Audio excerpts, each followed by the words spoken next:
Assalamualaikum warahmatullahi wabarakatuh. Alhamdulillah wa syukrulillah wa nikmatillah. La haula wa la quwata illa billah. Allahumma sholli ala sayyidina Muhammad wa ala ali sayyidina Muhammad.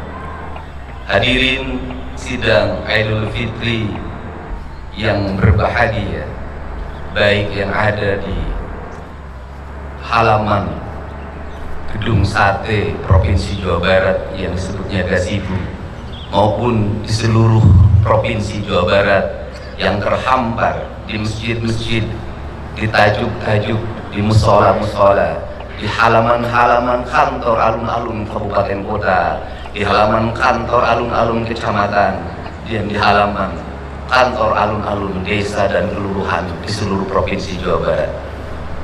Pada hari ini kita bersama-sama akan bersujud dan bersimpuh dari hadirat Allah Subhanahu wa Ta'ala untuk menyempurnakan rangkaian perjalanan ritual dan spiritual kita, bahwa kita adalah makhluk yang berkesadaran sebagai manusia yang memiliki hubungan emosional dan spiritual dengan Allah, berkesadaran sebagai manusia yang memiliki hubungan dan emosional dengan alam sebagai rangkaian zat keperciptaannya, dan kesadaran kita yang memiliki hubungan emosional dan spiritual dengan seluruh lapisan tetangga, sahabat, saudara, handai taulan, orang tua dan keluarga. Seluruh kesadaran itu merupakan aspek historikal dan wujud pribadi kita, bahwa manusia sesungguhnya mengalami perjalanan panjang yang tidak pernah berhenti. Dalam kata orang Sunda, baik alam bihari, alam kiwari, dan alam poisu. Alam bihari para kiai menyebutnya alam roh, alam kiwari adalah alam dunia, dan alam poisu adalah alam akhir. Seluruh rangkaian itu merupakan circle yang tidak pernah berhenti. Seluruh circle itu memiliki dua kualifikasi. Yang pertama adalah kebersihan hati, yang kedua adalah keluhuran budi. Kebersihan hati adalah, dalam kaidah orang Sunda menyebutnya celik putih, celak herang, canggulan 14, jalan gede, sesapuan, adalah kebersihan jiwa. Karena jiwa yang bersihlah yang akan mampu memiliki empati pada sesama hidup. Maka tugas pemimpin sebagai gubernur Jawa Barat hari ini adalah bagaimana membangun rasa empati antara pemimpin dengan rakyatnya, bukan dengan ucapan tetapi dengan tindakan. Maka empati itu harus dilakukan dengan melakukan tindakan-tindakan yang nyata dan terukur, dengan memiliki tanggung jawab pada 8 asnaf yang terus-menerus dalam setiap tahun kita santuni melalui zakat, infak, dan sedekah. Tetapi di balik itu, seluruh aparatur negara harus memiliki kesadaran yang kolektif bahwa kita semua adalah para pemegang kebijakan yang di dalamnya memiliki kewajiban untuk memberikan rasa aman, memberikan rasa bahagia, memberikan rasa sejahtera, bahkan mengangkat derajat mereka dalam tahapan dan tingkatan hidup yang sama, yaitu 8 asnaf. 8 asnaf dalam kaidah Islam dilakukan pada zaman Rasulullah SAW. Pada saat itu masyarakat hanya diwajibkan membayar zakat, tidak diwajibkan membayar pajak. Sedangkan kita pada hari ini, para penyelenggara negara, baik eksekutif maupun legislatif, memegang kapasitas melakukan pengelolaan terhadap anggaran belanja dan pembangunan negara atau APBN, APBD, anggaran belanja dan pembangunan daerah Provinsi Jawa Barat. Yang paling mendasar adalah bagaimana anggaran itu terdistribusi untuk mewujudkan rasa adil pada 8 asnaf itu. Karena apa? Karena pada zaman Rasulullah, zakat memiliki fungsi pengelolaan negara yang dikelola oleh Baitul Mal. Sedangkan kita hari ini memiliki kedua anggaran. Yang pertama, Baznas mengelola keuangan melalui pembayaran zakat. Yang kedua, negara melakukan pengelolaan keuangan melalui APBD. Di balik itu ada infak dan ada sedekah. Sesungguhnya di Indonesia ini adalah pungutan untuk rasa adil masyarakat sangat banyak, melebihi negara-negara lain.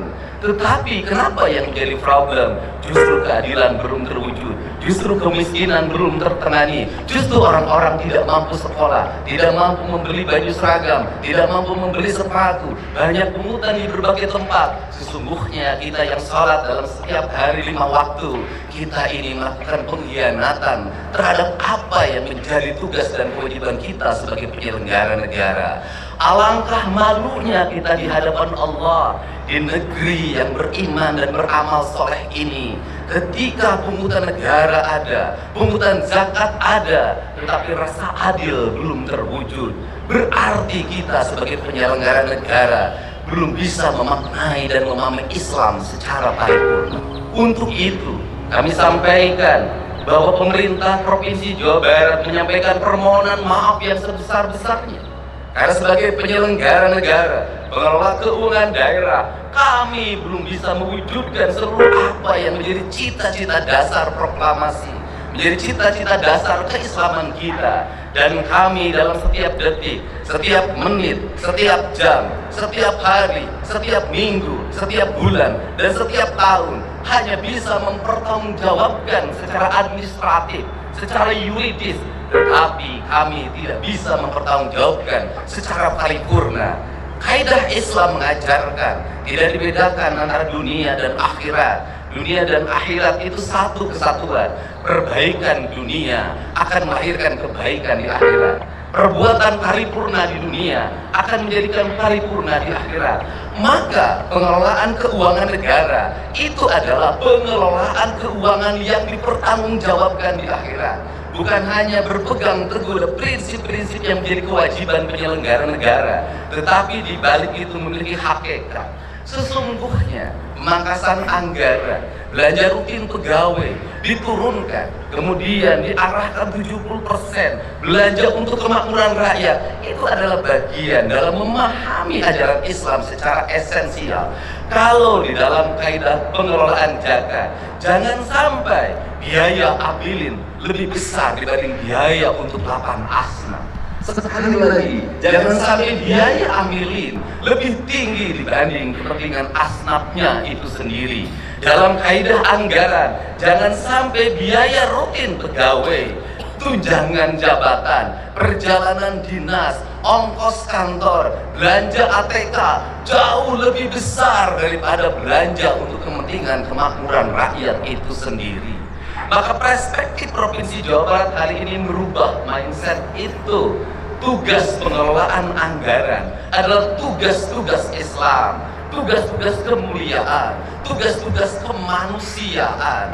Maka kegagalan seorang gubernur adalah pasti ada orang yang menjadi pengemis di perempatan jalan, masih ada anak-anak yatim yang tidak sekolah, masih ada orang-orang miskin yang rumahnya roboh, masih ada orang yang kebanjiran tapi tidak tertangani dengan baik, masih ada orang yang bunuh diri karena terikat bank emo, bank keliling, pinjol. Itu adalah kegagalan seorang pemimpin. Untuk itu, pada kesempatan hari ini saya mengajak pada seluruh penyelenggara negara di Provinsi Jawa Barat, para bupati, wali kota, para kepala desa, kepala kelurahan, mari kita bersama-sama memiliki kesadaran keislaman kita bukan dinilai dari umroh kita yang dilaksanakan setiap tahun. Keislaman kita bukan dinilai dari gamis yang kita pakai. Keislaman kita bukan dinilai dari peci hitam dan putih yang kita kenakan, dari sejarah yang kita hamparkan. Keislaman seorang pemimpin dinilai dari senyum rakyat dalam setiap waktu, sekolah tidak mesti ngantri. Senyum rakyat dalam setiap waktu, makannya tepat dan bergizi. Senyum rakyat dalam setiap waktu, jalannya halus. Senyum rakyat dalam setiap waktu, pupuk tidak sangat mudah didapatkan. Senyum rakyat dalam setiap waktu, ketika sakit di rumah sakit, negara tampil dan hadir untuk mengobatinya. Dokter dan para medis tanpa membedakan kaya dan miskin datang dengan penuh senyumannya. Senyum rakyat dalam setiap waktu ketika seorang yang melahirkan penuh dengan kenyamanan, bayi yang terlahir dilayani oleh para medis dengan senyuman. Maka adalah kehinaan bagi seorang pemimpin apabila di Jawa Barat masih ada orang yang meninggal, mayatnya tak bisa pulang, ditahan di rumah sakit karena belum bisa bayar atau BPJS-nya nunggak. Bayinya ditahan di rumah sakit karena belum bisa bayar atau BPJS nunggak. Anak-anak tidak bisa sekolah, orang-orang miskin makan hanya dengan garam, rumah roboh atau bocor, sedangkan negara abai dalam fasilitasnya digunakan hanya untuk kepentingan pribadi, keluarga dan golongannya. Untuk itu, marilah kita jadikan kesadaran 1 Syawal 1446 Hijriah ini adalah sebuah kesadaran kolektif. Kesadaran ritual dan spiritual kita sudah sangat tinggi. Pejabat umroh ngantri, orang-orang kaya umroh ngantri, masjid-masjid Jumat penuh, mimbar-mimbar penuh, ceramah-ceramah dalam setiap waktu. Itu baik, tetapi lebih baik secara substansial adalah dana-dana yang kita miliki digunakan untuk menangani orang-orang fakir, orang-orang miskin, kaum mustadafin, kaum du'afa, orang-orang fafa, orang-orang yang merintih dalam setiap waktu meminta pertolongan tapi abai orang untuk menolongnya. Kesadaran itulah yang diperlukan oleh negeri hari ini. Maka jihad kita para pemimpin hari ini adalah jihad menahan hawa nafsu kita untuk menyerap anggaran untuk kepentingan kita. Kemudian kita mengorbankan diri kita, emosi kita, keinginan kita untuk membelanjakannya untuk kepentingan masyarakat yang lebih luas, agar kita kembali pada kesadaran Undang-Undang Dasar 1945, agar kita kembali pada kesadaran keislaman kita. Maka terakhir, aneh kata di sebelah kanan kita ada bangunan yang dibangun dengan angka 60 juta gulden dengan tingkatan 6 ke atas dalam bentuk tusuk sate, dilakukan oleh pemerintah kolonial Belanda, oleh VOC yang hidupnya hanya dari perkebunan teh, perkebunan karet, perkebunan kina. Mereka mampu membangun jalan-jalan yang berkualitas. Mereka mampu membangun bangunan-bangunan yang berkualitas yang masih digunakan oleh kita hari ini. Mereka mampu membangun bendungan-bendungan yang berkualitas. Pertanyaannya adalah, kenapa kita yang mengklaim kaum pribumi itu tidak mampu mengelola perkebunan? Jangankan membangun gedung seindah gedung sate, hanya mengelola kebunnya saja sudah tidak mampu dengan dikontrakkan kepada pihak lain, yang melahirkan longsor, kekeringan. Betapa kita sebagai beragama punya rasa malu di hadapan Allah Subhanahu wa Ta'ala. Betapa kita sebagai bangsa yang berpancasila merasa malu oleh VOC. Oleh VOC saja kita sudah kalah dalam melakukan pengelolaan, apalagi oleh bangsa lain. Untuk itu, mari kita bersama-sama tinggalkan keegoan ritual kita. Mari kita bersujud dan mohon ampunan kepada Allah Subhanahu wa Ta'ala. Dan bentuk pengampunan Allah Subhanahu wa Ta'ala, saya meyakini akan turun pada kita karena kita memiliki kesadaran bahwa kita adalah makhluk yang salah dalam pengelolaan kebijakan. Marilah kita minta maaf pada anak-anak miskin yang tidak bisa sekolah. Marilah kita minta maaf pada orang-orang miskin yang mereka masih tak sanggup makan sebaik makannya kita. Marilah kita minta maaf pada orang-orang fakir yang harus dia mencuri hanya untuk kebutuhan melahirkan keluarganya.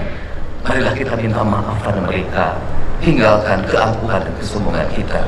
Semoga 1 Syawal 1446 Hijriah ini menjadi tahun kesadaran kita bahwa kita telah salah menjadi penyelenggara negara, dan kita akan merubah seluruh kebijakan-kebijakan itu. Dan saya menyampaikan permohonan maaf pada seluruh masyarakat Provinsi Jawa Barat apabila penyelenggaraan pemerintahan belum sesuai dengan apa yang diharapkan, apabila lama layanan rumah sakit belum sebaik yang diharapkan, apabila layanan pendidikan belum sebaik yang diharapkan, apabila layanan kesejahteraan publik belum sebaik yang diharapkan. Semoga kesadaran itu menjadi kesadaran emosional, kesadaran spiritual, kesadaran moral, emosional dan spiritual. Dalam istilah orang Sunda disebutnya budi pekerti. Semoga kita masuk dalam kaidah yang tidak lagi geni secara intelektual, tetapi kita menjadi kaidahnya adalah kaidah orang yang paripurna secara budi pekerti. Wallahu muwaffiq ila aqwamit thoriq. Assalamualaikum warahmatullahi